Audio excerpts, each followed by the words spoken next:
Israel, la tierra santa por excelencia. Hoy quiero contarle una historia muy especial. En realidad, un puñado de pequeñas, grandes historias con un denominador común. Mi querido y admirado Jesús de Nazaret. Cabe la posibilidad de que algunas de estas historias no sean de su agrado, incluso que le escandalicen. Si su mente no está definitivamente abierta, por favor, cambie de canal. Por el contrario, si practica usted el saludable ejercicio de la duda, entonces sígame.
Israel, para 1.000 millones de cristianos, la tierra donde nació el Hijo de Dios. Así lo reflejan la historia y la tradición. Una historia y una tradición, como iremos viendo, repletas de errores y manipulaciones. Este sencillamente es mi objetivo: mostrarle cómo los hombres, voluntaria o involuntariamente, han llegado a tergiversar las palabras del Maestro y muchos de los sucesos que los rodearon. Y he dicho bien, tergiversar. Es decir, interpretar erróneamente. Todo un cúmulo de tergiversaciones que ha maquillado y deformado su mensaje, su figura e incluso a cuantos lo acompañaron. Pero empecemos por el principio. María y José, padres terrenales de Jesús, viajan desde Nazaret a Belén obedeciendo la orden de Augusto, el emperador romano. Todos los súbditos deben empadronarse. Corría el año -7 de nuestra era. Y al llegar a la aldea de Belén, María dio a luz a su primogénito. Con este feliz acontecimiento nacería también el primer gran error de esta historia. Un error que todavía arrastramos y que prácticamente no tiene solución. Durante siglos la cristiandad consideró y todavía considera que aquel nacimiento tuvo lugar en el año 0. Grave error. Todo se debió a un lapsus cometido por un monje del siglo VI, Dionisio el Exiguo. En 1582, cuando el Papa Gregorio XIII emprendió la necesaria reforma del calendario de Julio César, se fió de los cálculos de este buen monje, estableciendo el nacimiento de Jesús en el referido año 0. En el siglo XX, historiadores, exégetas y astrónomos descubrirían que Jesús nació mucho antes. La clave se llamó Herodes el Grande, el rey que gobernó Palestina hasta el año -4 de nuestra era. Al fijar la fecha de la muerte de Herodes el 13 de marzo de dicho año -4, los especialistas comprobaron con espanto cómo el calendario actualmente en vigor se hallaba total y lamentablemente equivocado. Amén de que el año 0 como tal no existe, es perfectamente sabido que Jesús nació bajo el reinado del sanguinario Herodes. Y es igualmente conocido que dicho rey ordenó la matanza de los niños varones menores de 2 años de edad de Belén y su comarca. Esta trágica circunstancia sitúa el nacimiento del Maestro en los años -6 o -7. En otras palabras, Si los cálculos de Dionisio el Exiguo hubieran sido rigurosos, hoy estaríamos en el 2008 o en el 2009.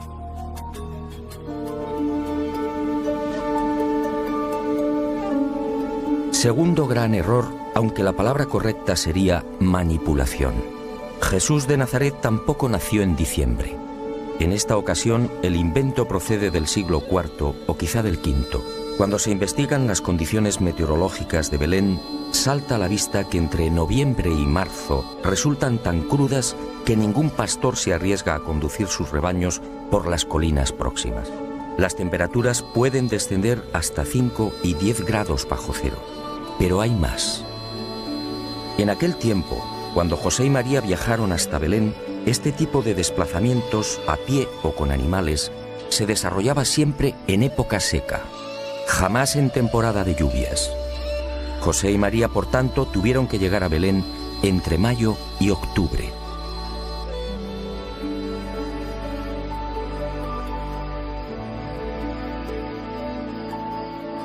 ¿Qué fue entonces lo que sucedió? ¿Por qué la cristiandad celebra la Navidad el 25 de diciembre?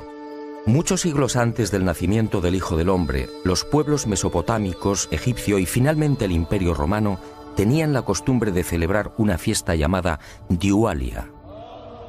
Arrancaba el 21 de diciembre, conmemorando el alargamiento de los días o la victoria del sol. A partir de esa fecha, en efecto, el sol vence y las jornadas diurnas se alargan progresivamente. Y aunque no existen datos concretos al respecto, los historiadores apuntan a Constantino como el emperador que admitió el cambio, sustituyendo la fiesta pagana del sol invicto por la del nacimiento de Jesús, el verdadero vencedor de las tinieblas.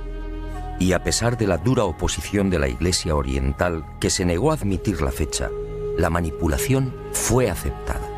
Hoy muy pocos saben que este cambio obedeció a una maniobra política destinada a eclipsar una celebración pagana. Otra aberración del régimen de Constantino, el primer gobernante que aceptó el cristianismo como religión oficial.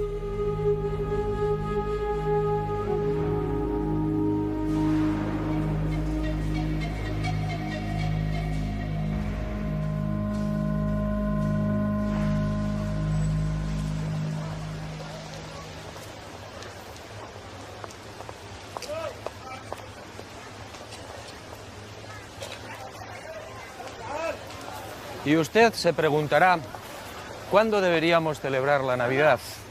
Hace años recibí una información privilegiada en la que se revela que Jesús de Nazaret nació a las 12 del mediodía de un 21 de agosto. Esa al parecer sería la fecha exacta. Un aniversario que obviamente celebramos muy pocos.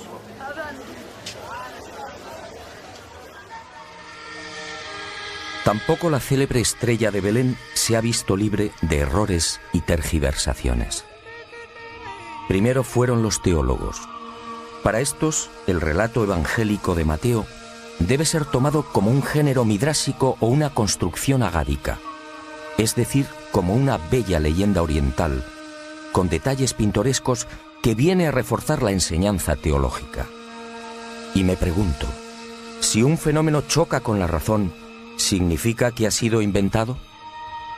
Por la misma regla de 3, los teólogos deberían rechazar la multiplicación de los panes y los peces o la resurrección del Maestro.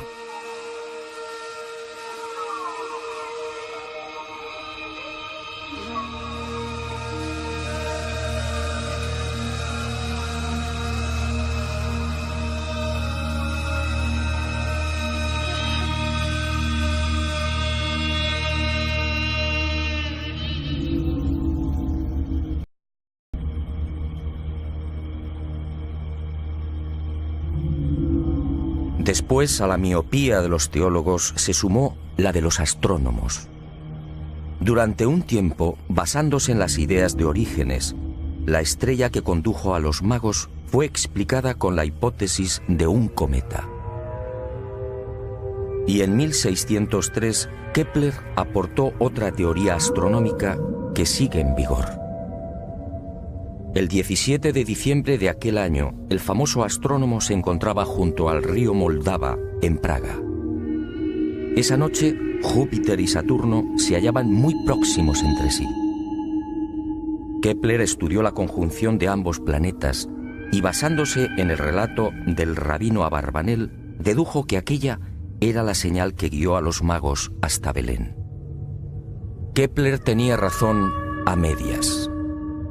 Los actuales cálculos astronómicos han demostrado que en el año -7, en efecto, se registró una triple conjunción o aproximación de Júpiter y Saturno.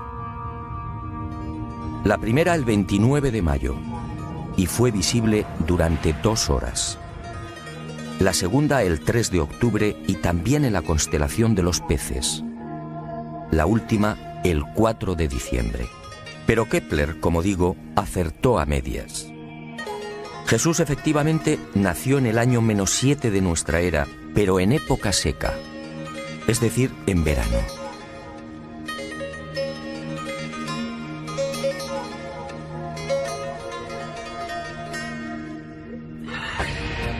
De las 3 conjunciones registradas por la astronomía, solo la primera, la del 29 de mayo, encajaría en la hipótesis de Kepler y de los astrónomos modernos.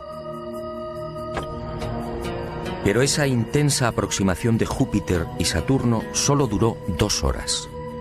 Y me pregunto, si el viaje desde Ur de Caldea hasta Belén podía tener una duración aproximada de 3 meses, ¿cómo llegaron los sacerdotes y astrólogos caldeos hasta el lugar donde se hallaba el niño?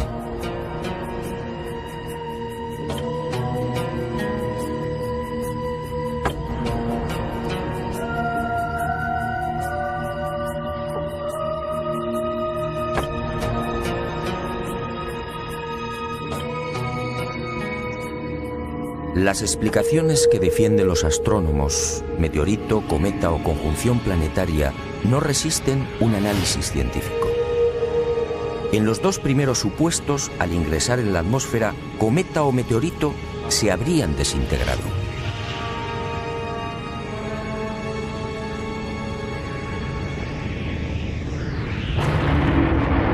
En el caso de una conjunción, como hemos visto, la duración de la misma es mínima. Además, ¿qué clase de conjunción podría guiar a los magos si el viaje, como era habitual en aquel tiempo, se desarrollaba de día? Por simple eliminación, si la estrella de Belén existió realmente, y estoy convencido de ello, solo pudo tratarse de un objeto brillante, capaz de guiar a una caravana a lo largo de 1300 kilómetros y, en consecuencia, tripulado inteligentemente. Como decía el maestro, quien tenga oídos, que oiga.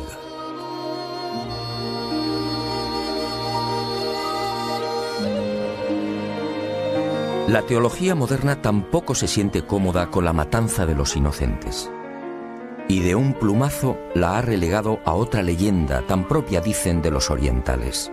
¿Es que Herodes, el grande responsable de los asesinatos de los bebés, no era capaz de una crueldad semejante?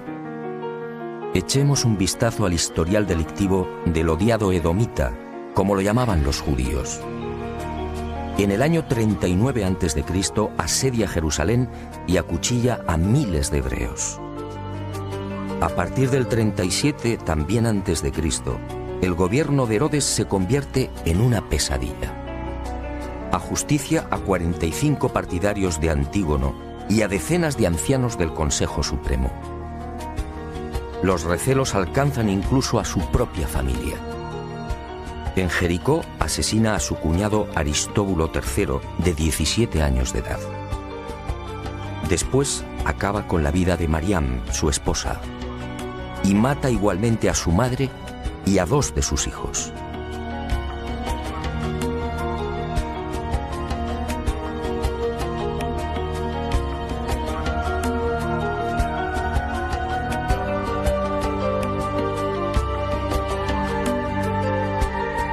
Herodes, por supuesto, era capaz de un infanticidio y de mucho más.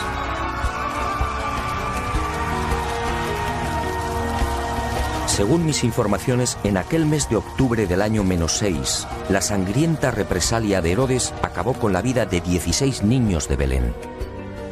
y José y María huyeron a tiempo, no por el aviso de un ángel al Padre terrenal de Jesús, sino sencillamente por una oportuna confidencia.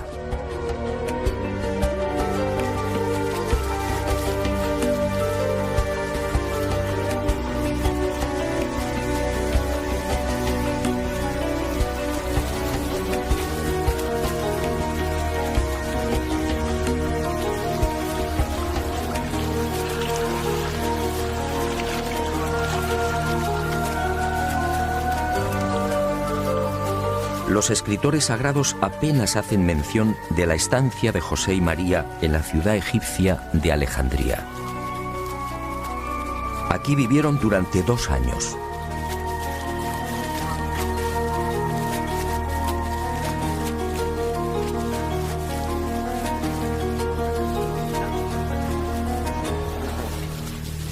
Y poco faltó para que la familia se quedara definitivamente en Egipto.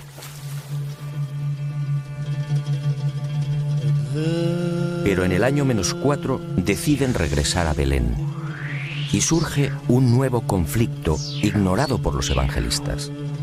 ¿O fue ocultado deliberadamente?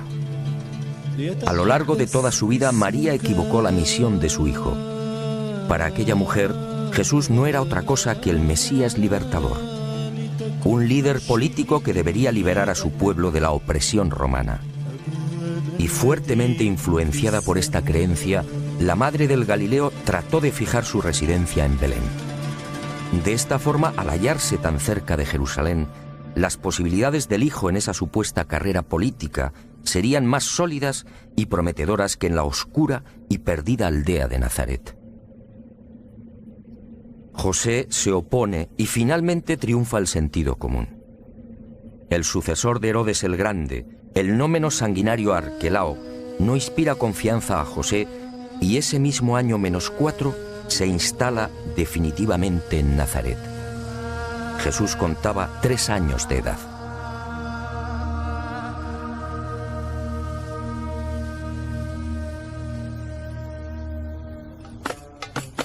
Y la historia y la tradición vuelven a escamotearnos otra decisiva etapa en la vida terrenal de Jesús de Nazaret.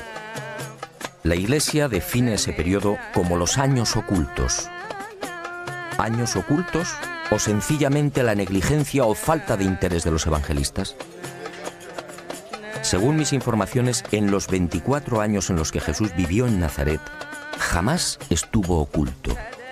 Aquí vio crecer a sus hermanos, 8 en total: Santiago, Miriam, José, Simón, Marta, Judas, Amós y Ruth. Aquí aprendió varios oficios. Aquí, a los 14 años tras la muerte de José, se convertiría en el cabeza de familia. Aquí rechazaría la invitación para enrolarse en las guerrillas zelotas contra Roma. Aquí, sobre todo, nacerían sus primeras grandes dudas. ¿Quién era realmente? ¿Cuál era su destino? Solo Lucas hace una leve alusión a esos años supuestamente ocultos y secretos. Pero la tradición se encargaría de deformarla. Y hoy, al rememorar el pasaje, los cristianos hablan del niño perdido y hallado en el templo. Jesús jamás estuvo perdido. Durante esos 3 días se alojó en Betania, en la casa de su amigo Lázaro. Jesús tenía casi 13 años y sabía desenvolverse a la perfección por las calles de la ciudad santa.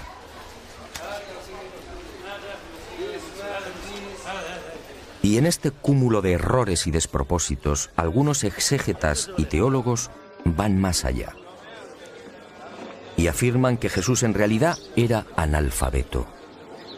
Y justifican la afirmación porque no dejó escritos.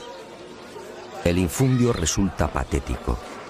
Está claro que Jesús sabía arameo galalaico, su lengua natal, y también hebreo bíblico. De lo contrario, no hubiera podido leer en las sinagogas. En aquel tiempo, además, la enseñanza era obligatoria para los varones a partir de los 5 años. Y se aprendía a leer justamente con las Sagradas Escrituras. Pero el maestro dominaba igualmente la koiné, el griego internacional utilizado por viajeros y comerciantes. Esa probablemente fue la lengua en la que conversó con Poncio Pilato. El que no dejara escritos de su puño y letra, al igual que tampoco dejó descendencia ni resto alguno de su cadáver, obedece a otra singular circunstancia. Una opción personal de Jesús que nos llevaría muy lejos y que quizá algún día me decida a contar.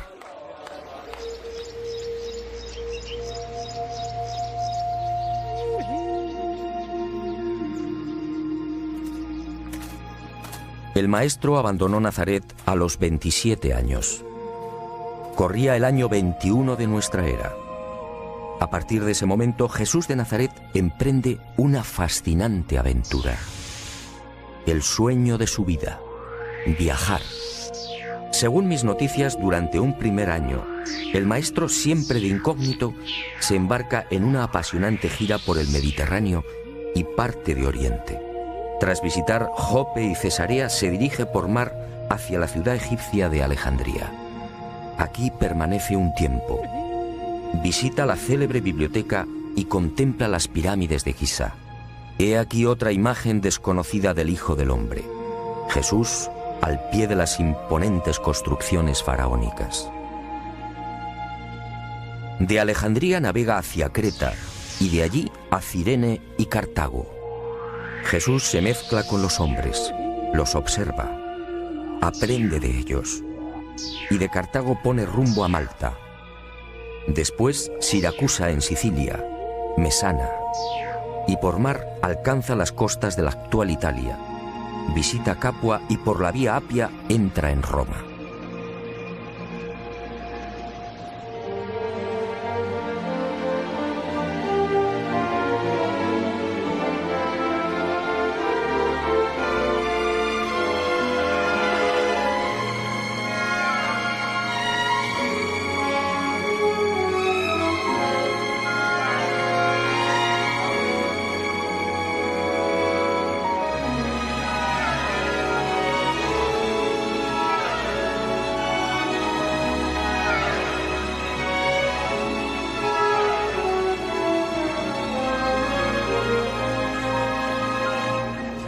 Nadie imagina hoy a Jesús de Nazaret caminando o sentado en las gradas de este formidable Coliseo romano. Sin embargo, así fue. Durante su estancia en la Roma del emperador Tiberio, el maestro disfrutó también de los juegos y de la belleza de la capital del imperio. Aquí escuchó a los más insignes filósofos de la época y siempre de incógnito adelantó parte de su mensaje. Un mensaje que causó sensación entre los romanos, pero nadie supo quién era aquel brillante orador. Años más tarde, cuando Pedro y Pablo arribaron a Roma, quedaron sorprendidos. Un nutrido grupo de romanos sabía ya del gran mensaje de igualdad que había predicado el maestro, pero la historia y la tradición jamás lo contaron.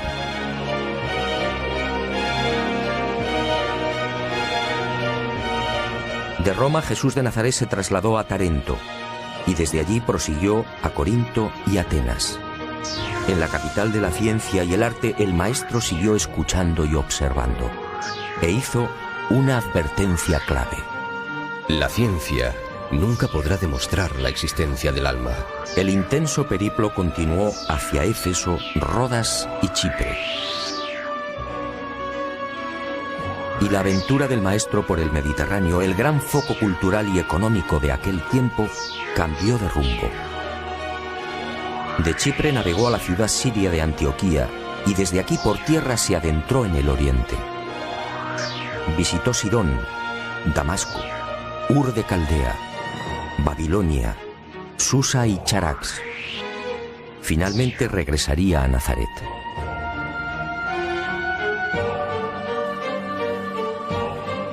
Meses más tarde, cuando Jesús estaba a punto de cumplir 29 años, emprendería una segunda y no menos apasionante gira. Un largo viaje que lo llevaría desde Jerusalén hasta el remoto lago Urmia y la región suroriental del actual mar Caspio. Un viaje en el que Jesús se mezcló con las razas orientales y en el que, igualmente de incógnito, observó y escuchó a sus criaturas. Otra de las grandes y misteriosas razones de su encarnación: conocer de cerca a los que él mismo había creado.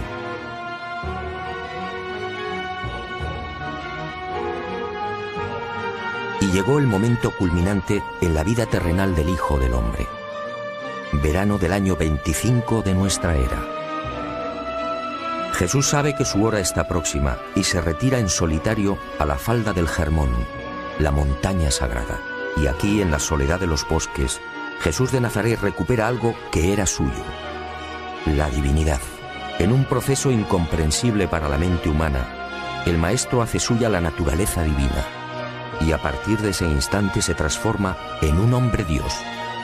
Sus viejas dudas e incertidumbres desaparecen. Ahora definitivamente sabe quién es.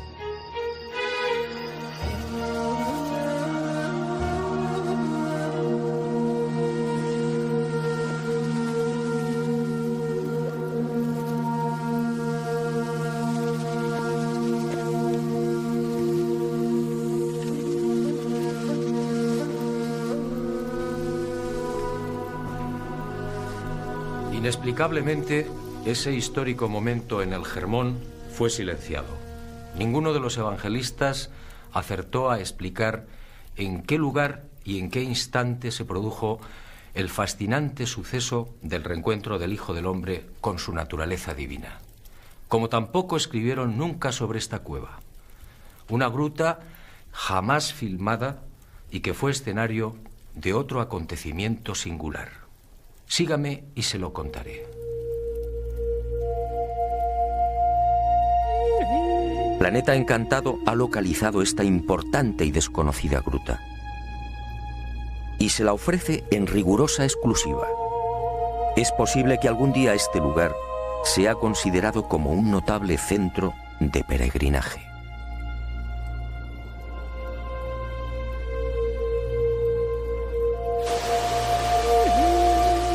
Ocurrió el 14 de enero del año 26.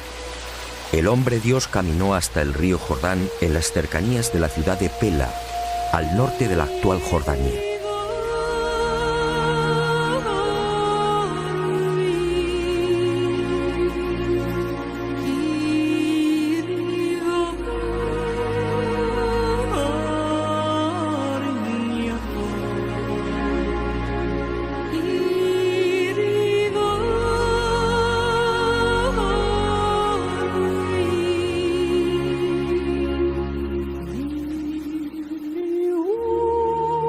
Aquí fue bautizado por Juan y de inmediato se retiró al desierto.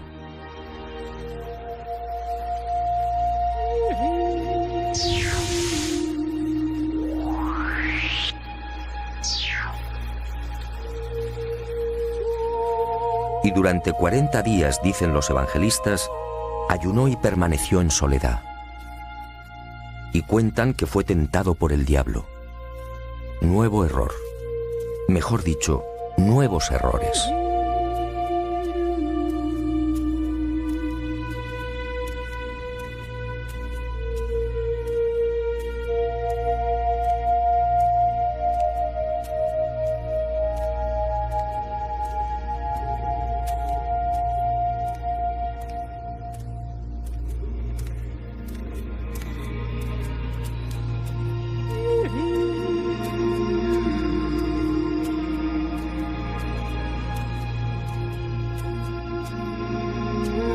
Jesús se retiró hacia el este, sí, pero no al desierto.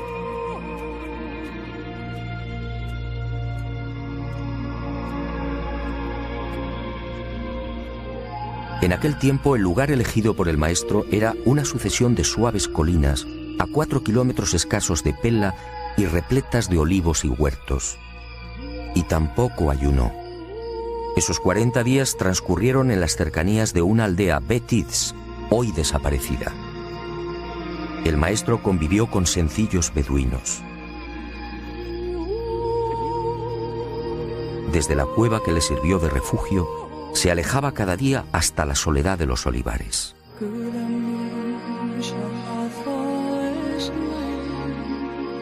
Y fue en estas colinas donde meditó y planificó las líneas maestras de su inminente vida pública. Aquí tomó importantes decisiones sobre lo que debía hacer y lo que debía evitar. También aquí en el Mar Muerto y en sus proximidades sucedió algo que nunca fue contado. Concluido el retiro de los 40 días en la cueva de Pella, Jesús regresó a la Galilea. Y el hombre que lo había bautizado continuó predicando. 5 meses más tarde, el 12 de junio del año 26, Juan el Bautista fue detenido por los soldados de Herodes Antipas y encerrado en las mazmorras de Maqueronte, uno de los palacios de verano del tetrarca. Aquí, en este lugar abrasador y desolado, el Bautista permaneció 1 año y medio. Finalmente, el 10 de enero del año 28, Antipas le corta la cabeza y se la ofrece en una bandeja a Salomé, la hija de Herodías.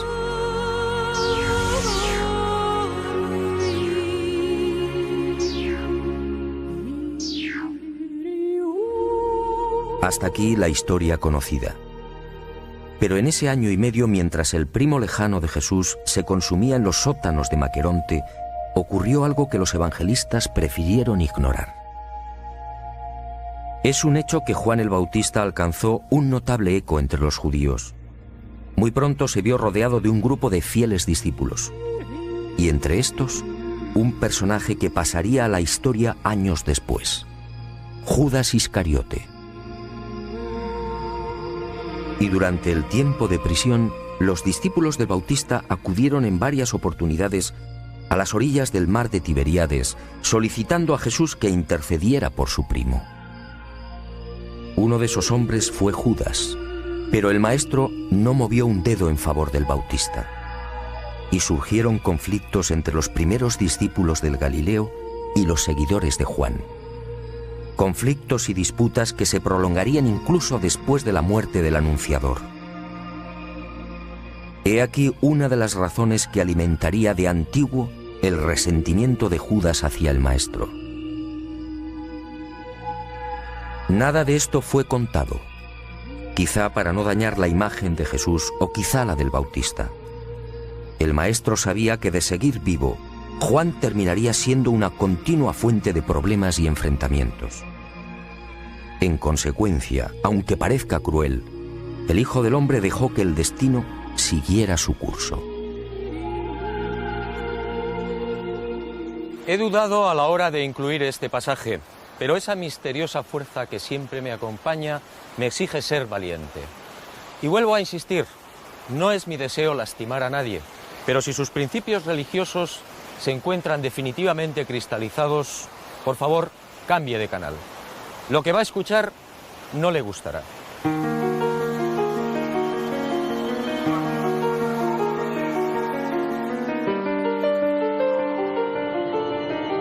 Fue aquí, en este hermoso lugar, donde el evangelista sitúa la supuesta fundación de la Iglesia.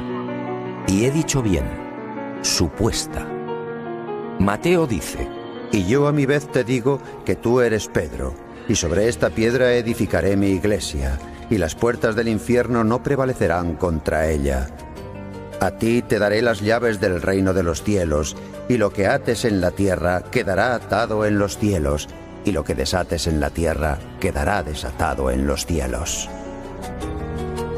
Extraño, sí. ¿Fundó Jesús una iglesia? De haber sido así, millones de seres humanos habrían quedado al margen de su mensaje y de la esperanza. No, este no era el estilo ni el pensamiento del Hijo del Hombre. Las palabras del Maestro en este lugar fueron otras. No se dirigió a Pedro, sino a los 12, y dijo: Yo os declaro que sobre vuestros corazones edificaré la hermandad espiritual del reino de los cielos, y sobre esta roca espiritual levantaré el templo de las realidades eternas del reino de mi Padre. Ninguna fuerza prevalecerá contra esta fraternidad espiritual. Después de la resurrección de Jesús de Nazaret, Pedro sería elegido líder indiscutible de la naciente organización. Y alguien al redactar los evangelios, reafirmó el liderazgo falseando el pensamiento y las palabras del Maestro. Y nació la Iglesia Católica, un invento humano. 1.000 millones de personas engañadas por la historia y la tradición.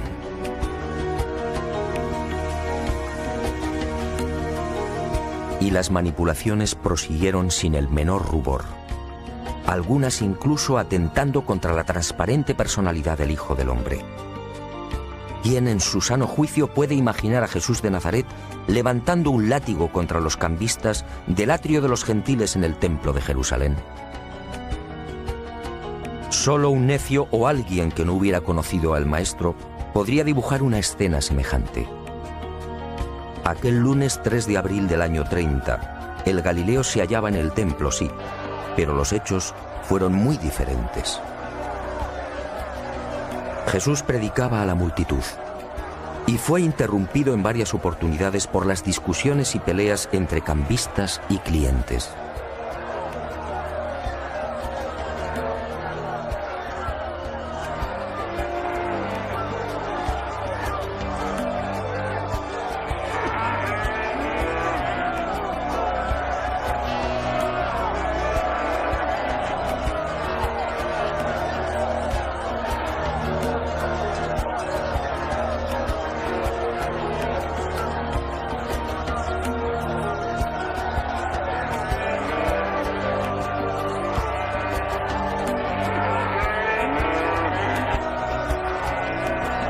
Fue entonces cuando el Hijo del Hombre, decidido, abrió las puertas de los corrales en los que se guardaba el ganado para los sacrificios de la Pascua.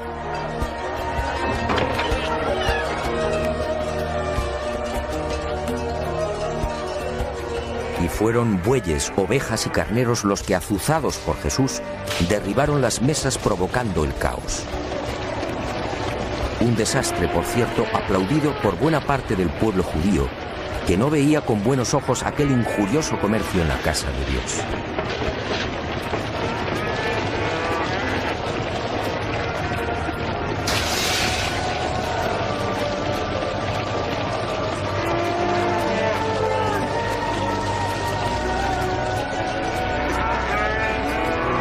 Esta escena, en efecto, nada tiene que ver con la imagen de un Jesús violento, reflejada por los evangelistas. Aquel hombre Dios jamás utilizó la fuerza.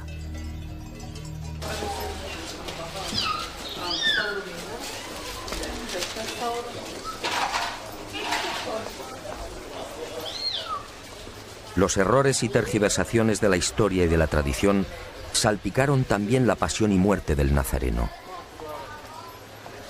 Escenas como estas son habituales en las calles de la vieja Jerusalén.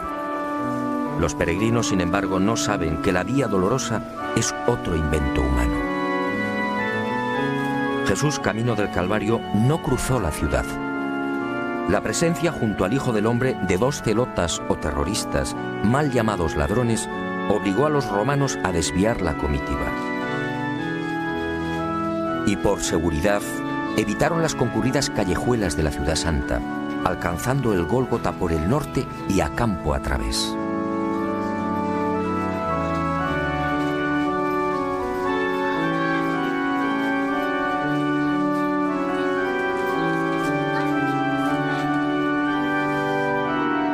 ¿Y qué decir del Gólgota, actualmente venerado en la Basílica del Santo Sepulcro?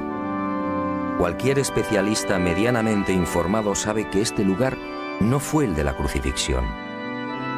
La tradición, una vez más, no fue rigurosa. El nuevo invento arranca en el año 328. Santa Elena, madre del emperador Constantino, encuentra 3 cruces en este paraje. Y la mujer deduce que se trata del Calvario. Después, toda una pléyade de sabios y padres de la Iglesia bendice el dudoso hallazgo de Santa Elena.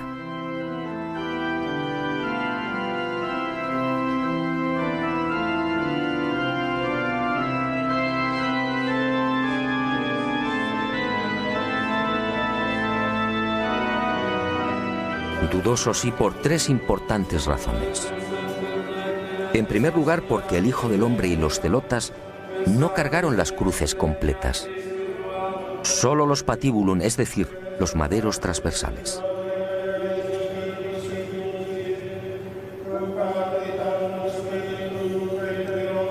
Santa Elena no lo sabía. No podía saberlo porque este detalle fue confirmado por los científicos en el siglo XX.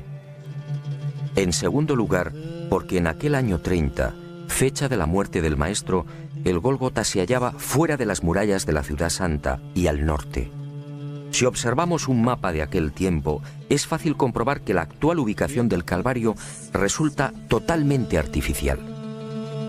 De acuerdo a las bien intencionadas pero erróneas directrices de Santa Elena, la basílica que encierra el Gólgota y el Santo Sepulcro fue levantada a casi 1 kilómetro del punto exacto donde fue crucificado el Galileo.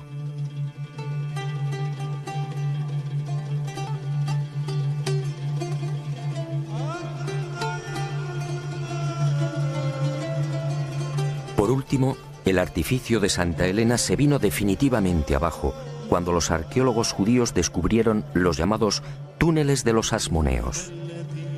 En estas excavaciones aparecieron el pavimento de la Jerusalén que pisó el Hijo del Hombre y parte de los muros del segundo templo.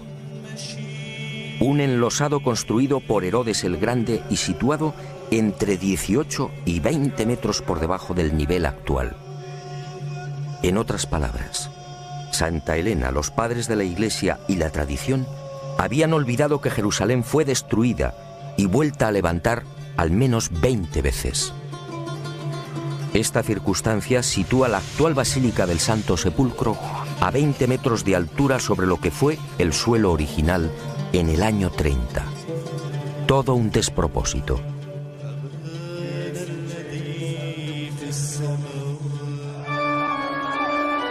Pero todo esto en realidad poco importa.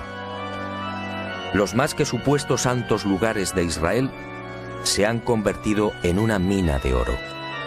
Un simple dato: la familia árabe Museiba, propietaria del Santo Sepulcro, y las confesiones religiosas que lo custodian reciben cada mes alrededor de $1 millón en concepto de limosnas y donaciones.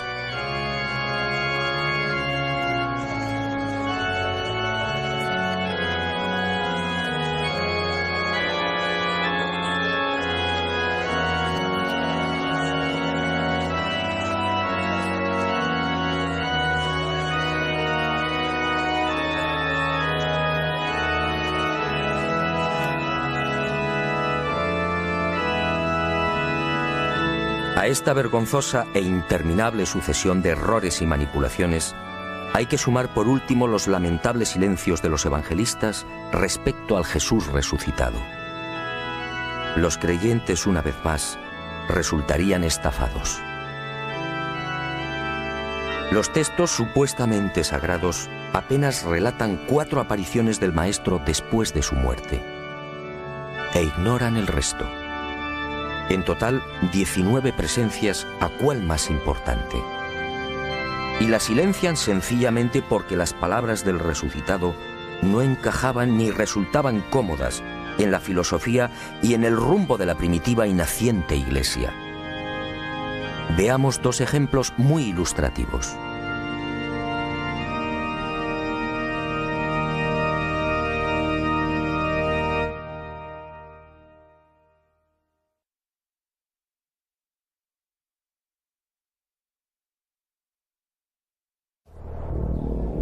Quinta aparición.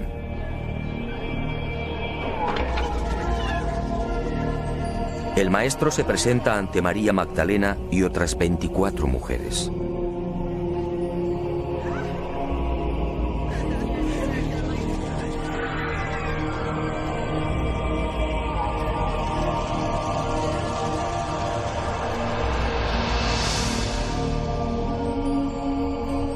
Y les dice: vosotras estáis llamadas a proclamar la liberación de la humanidad por el Evangelio de la unión con Dios.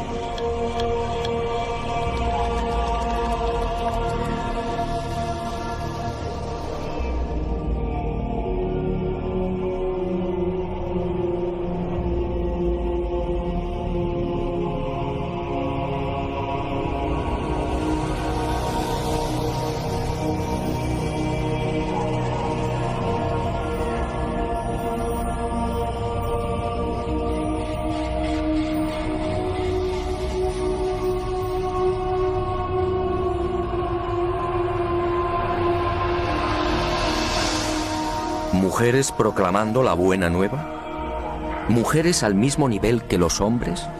Pedro y el resto, inmersos en una sociedad machista en la que la mujer quedaba relegada a un segundo plano, no podían aceptarlo. Y el suceso fue censurado.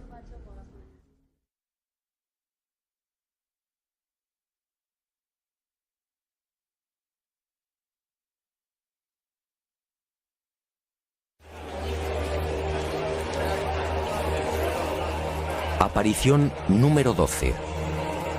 Testigos, 80 griegos y judíos.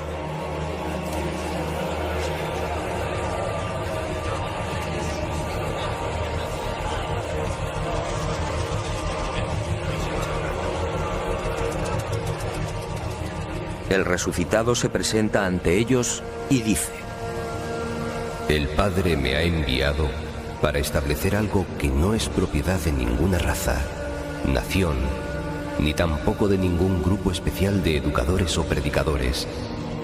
El Evangelio del Reino pertenece a judíos y gentiles, a ricos y pobres, a hombres libres y esclavos, a mujeres y varones, e incluso a los niños. Prestad atención, este Evangelio no debe ser confiado exclusivamente a los sacerdotes.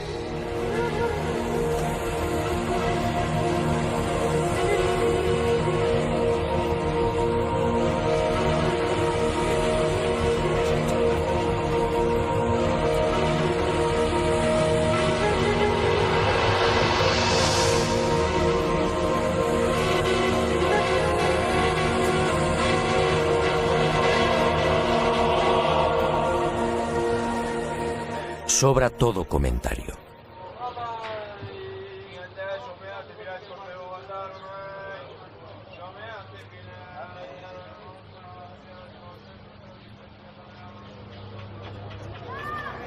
La historia, la tradición y las religiones han sepultado el mensaje original de Jesús de Nazaret. Un mensaje tan sencillo como revolucionario y esperanzador. Un mensaje que dice: todos somos hijos del buen Dios. Un Dios que no castiga, que no lleva las cuentas y que nos ha regalado la inmortalidad. Y el mensaje concluye: hijos del buen Dios y por tanto, físicamente hermanos.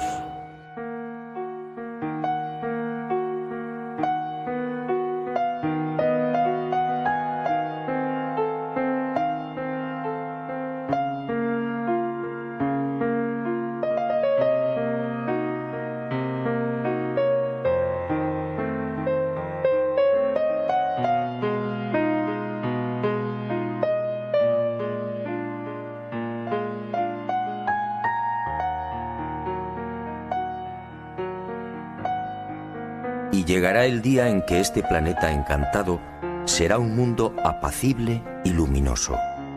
Un mundo sin templos, dogmas ni divisiones. Un mundo con una sola religión, la del espíritu.